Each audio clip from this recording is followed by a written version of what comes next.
This is how I salvage wire. Now this pole, here's the old meter base. There was the disconnect right here. And I want to salvage this copper wire for the post that I'm putting in. The way I do this, these right here are called fence pliers. And you grab your horseshoe, or staple as it's properly called, and you pull it out.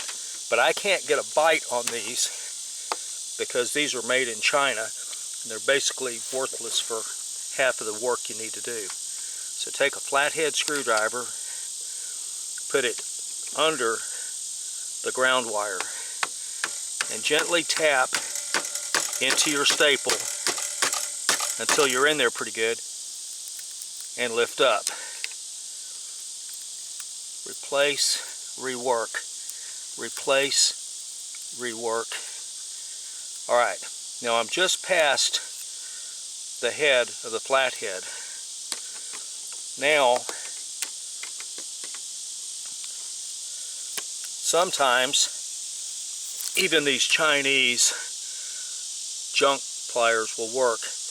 Now I'm getting my ground wire, which I'm going to need for my service feed over there. Inside a meter base, you have these 2 points here at the top that the meter clips into, and these 2 points here that the meter clicks into.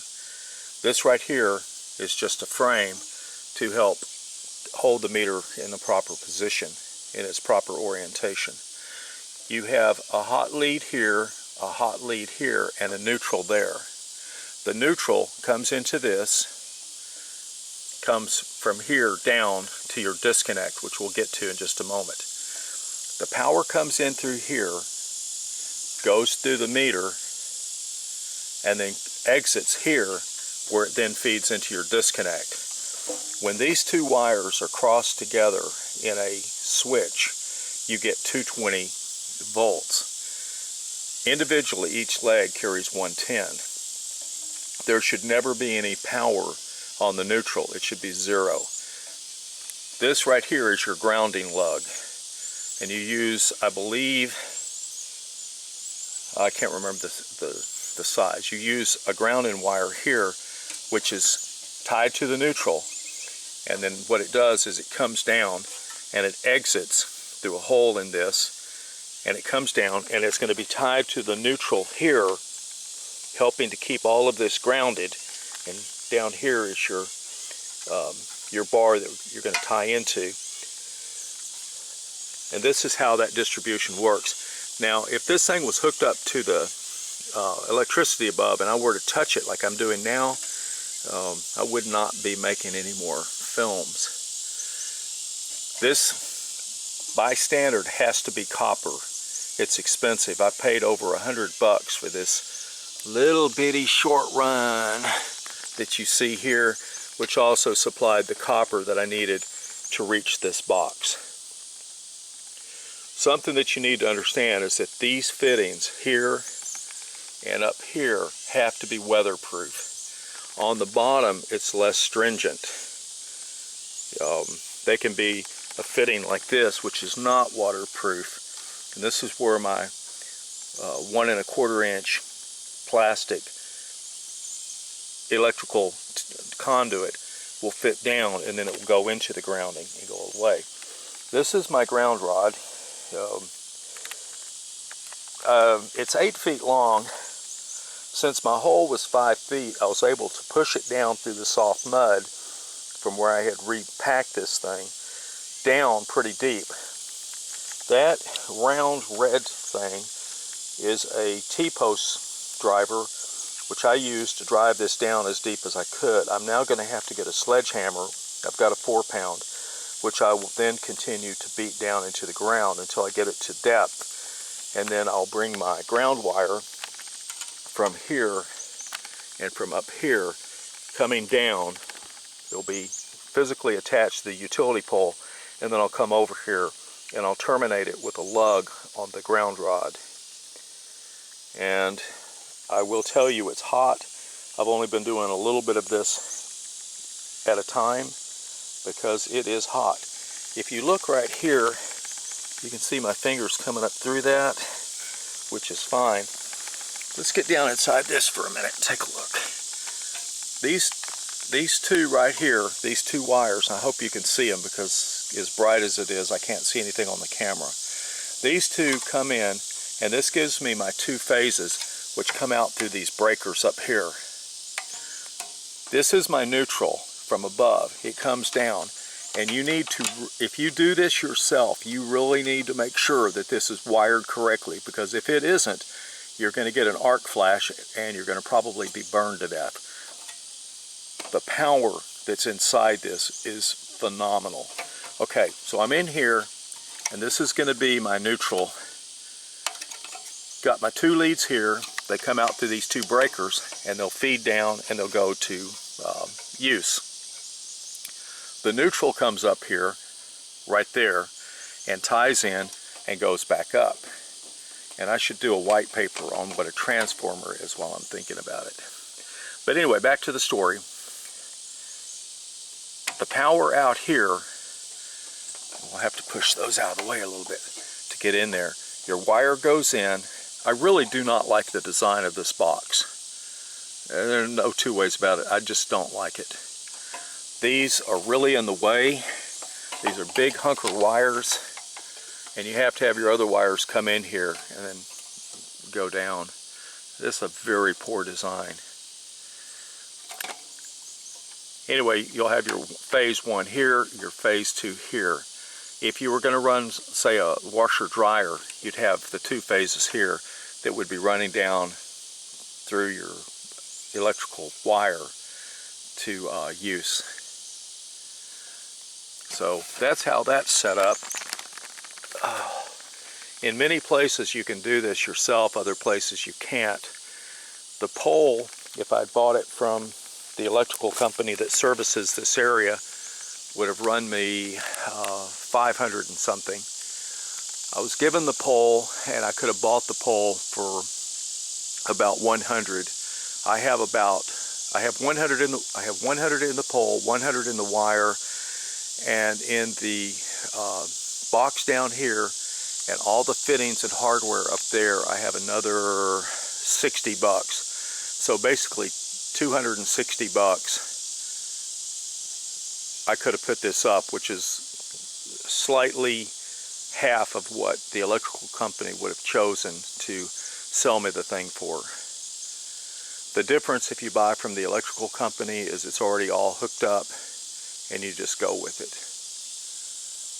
But I don't like throwing my money away. To save just a very few moments, I've threaded the wire up, and you can, well, you can't see it right at this moment. It's just out of camera frame. But let me show you how I'm hooking this up. First thing I do is I come in here and I loosen this ground. Then I bring my wire up in here. Now this copper is very soft. Takes a pair of pliers because I can't get my fingers in there very well. And I bend it a little bit.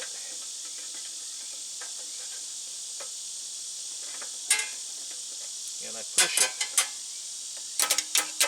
push it up into this connection.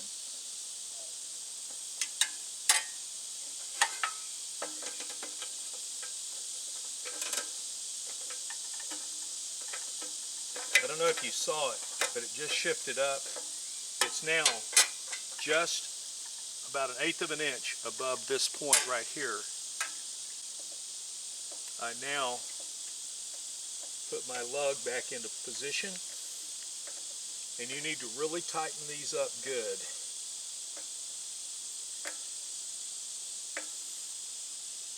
Alright, that's in real tight. Now, with my fingers, I'm going to shove a little bit of this over here so it's onto this neutral. This is where I'm going to put my wire tie, right there. My lead now comes out, and I'm going to have to shift the camera to show you this. Here's my ground wire coming out right here. I take and I bend this up to the pole, if you can see that. Let me use a pair of pliers to get my hands out of the way a little bit. Now what I do is I come right out here and I grab this and I bend it straight down. I'm going to want to put a staple here and I'm going to put a staple there. So that's what I'm going to do next. Okay, I've got my first staple up here, and now I put my second staple in here after I hit my fingers a couple times while I'm starting to drive this thing. I'm going to show you the next step, but we're not going to put any staples in initially because we have to put a couple of things on there. Let me back this off.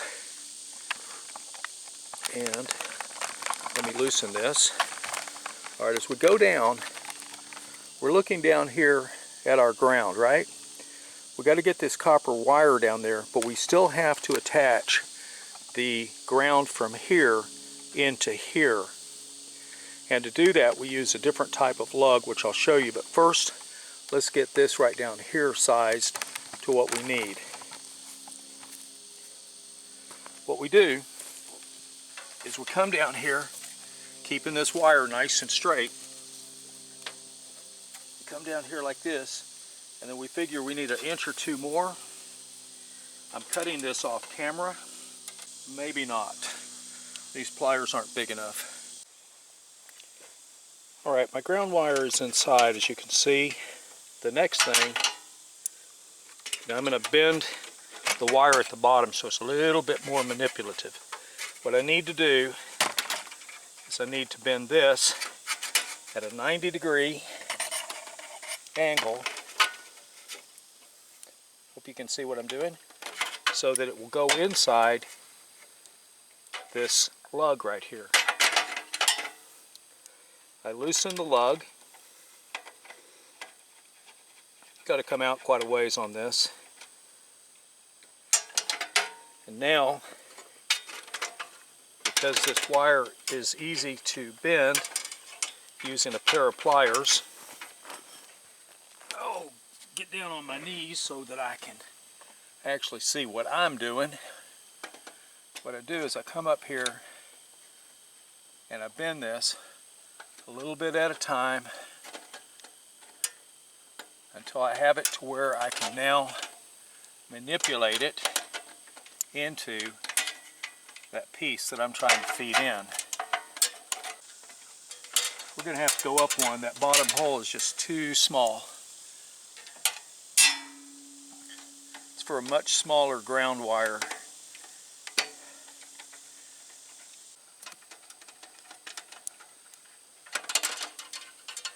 Alright, we are now in. We're in good.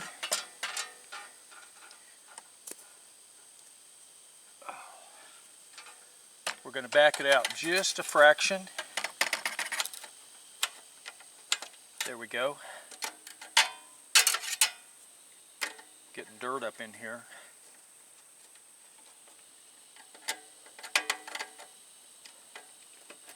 Now we're in. Again, we want to tighten this thing up, not just snug, but you want to turn it till you're worried about stripping it out. Here's my ground wire coming out right here. What I want to do now is bend this back like so. We're going to come over, we're going to grab onto where it latches to this one. We're going to put a 90-degree bend down like so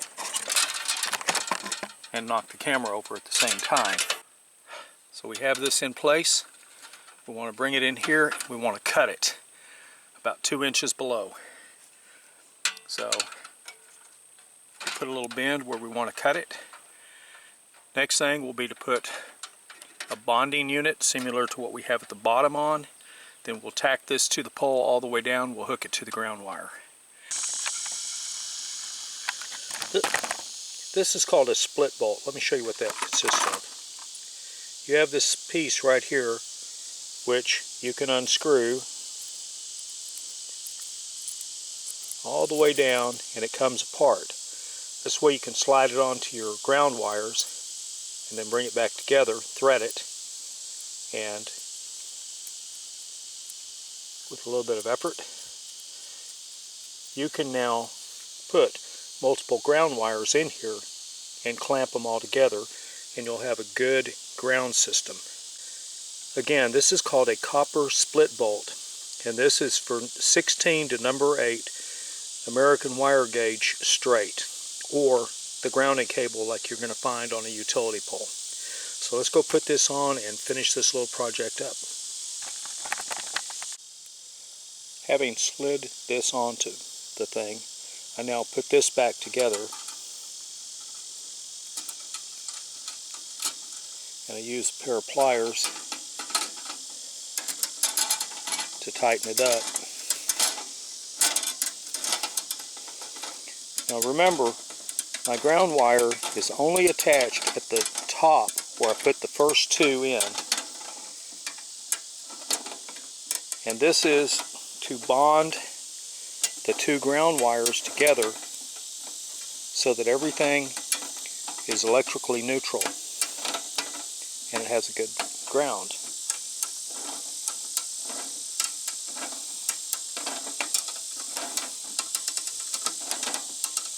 It would be handy if I could use a socket, but I can't. As you get down here towards the end of this, because these are soft, it becomes a little more difficult to get it nice and tight like it needs to be. Alright, we have this nice and tight. The next thing will be to come back and put a brad or a staple across here, a staple just below it, and then staple down and then tie into my ground at the bottom. Let's recap the hookup. Starting at the top up there, we have 3 wires. 2 are hot, 1 is a neutral. It comes down through your feed tube, your EMT, electrical metal tubing or electrical metal conduit. It comes into these 2 points. This is the hot, ties into your meter here, exits your meter there, and this is what measures your electricity. This center line right here is your neutral, comes down, feeds out. Now these are your 2. This is what's going to give you either 110 or 220 in your home. We have a ground lug here, which now has a patent ground on it. It comes down,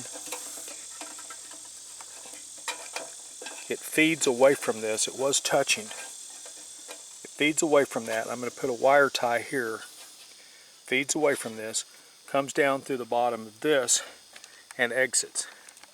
Now, as it exits, comes across here, comes down until it ties into the ground coming off of this box here. Then we have a split nut which has clamped these 2 together to bond them together. Have another staple, and then we come down and then we go to our ground. Try to get this in the shadow so I can see it to focus it. Goes down to the ground, and there it's connected, and that has been just torqued real tight with a wrench so that we have a nice patent connection. Now all we need to do is wait a couple days, let the ground harden up.